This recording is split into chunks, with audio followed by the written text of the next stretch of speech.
Quelqu'un qui va venir pour le travail. Certaines entreprises font appel à la magie, bon, par exemple pour décrocher des contrats, ou pour éliminer des concurrents, ou pour retarder des choses. Une entreprise m'avait contacté pour éliminer des concurrents directs sur un très gros contrat d'affaires. Mais la question éthique m'a dérangé un petit peu. Donc, parce que là, ça passait quand même par une élimination physique du concurrent. Un autre sorcier connu sur Paris, enfin qui était connu à l'époque, lui a accepté de faire le contrat. Le fait est que, bon, il a eu quelques résultats, bien évidemment, pas ceux escomptés par l'entreprise, parce que de l'autre côté, les concurrents étaient africains. Ils avaient aussi leur méthode et certainement des gens très puissants en Afrique, puisqu'il existe des gens très puissants en Afrique, surtout au Bénin. Et à mon avis, il y a eu un retour de boomerang. Il en est mort. Dans la suite de son témoignage, Melef affirme même qu'en 1995, un homme politique important a fait appel à ses services. J'ai accepté volontiers, sans garantir toutefois que le résultat serait exceptionnel. Alors, est-ce que effectivement l'influence du rituel a fait qu'il a gagné les élections ou pas? Ça, je ne pourrais pas le dire. Je pense que oui. Dans l'histoire, de grands chefs d'État ont été conseillés par de grands occultistes. Les présidents américains, Ronald Reagan, Richard Nixon, le roi du Maroc, Hassan II, ou encore le maréchal Mobutu, président du Zaïre de 67 à 97, tous ont fait appel au service des sorciers.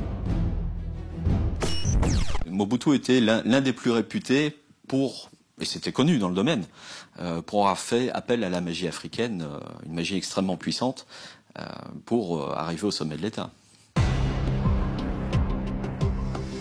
Alors, sa canne est très spécifique déjà au niveau du design de la canne. C'est une canne qui a été faite spécifiquement pour lui, un peu genre un glaive ou un trident avec différentes sculptures dessus. Cette canne devait être creuse et contenir certains artefacts ou gris-gris spécifiques sorciers avec des plantes, des poils d'animaux, etc. ou des charmes même dedans. Kérékou, qui a été le président du Bénin, non seulement on lui prêtait des liens avec les vaudous, mais il avait avec lui un marabout qui s'appelait Cissé.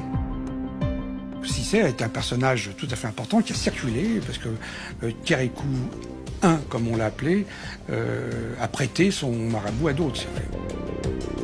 Il y avait entre autres en plus une espèce de canne en forme de caïman, je crois, qui était un indice qu'il avait des pouvoirs, une puissance particulière. Mais l'Afrique n'est pas le seul continent concerné. En France, certains hommes politiques n'hésiteraient pas, eux non plus, à faire appel à la magie.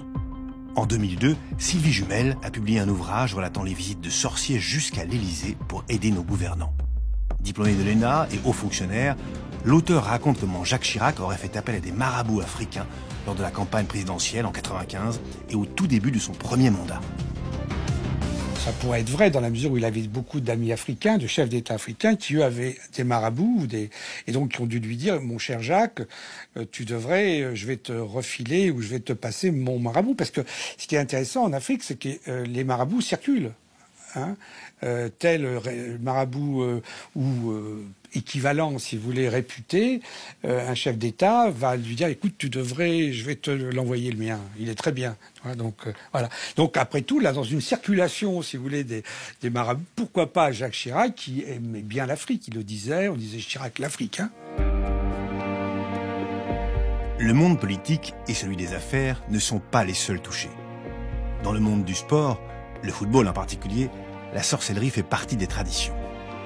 En 2002, lors de la Coupe du Monde, un marabout s'était vanté d'avoir envoûté les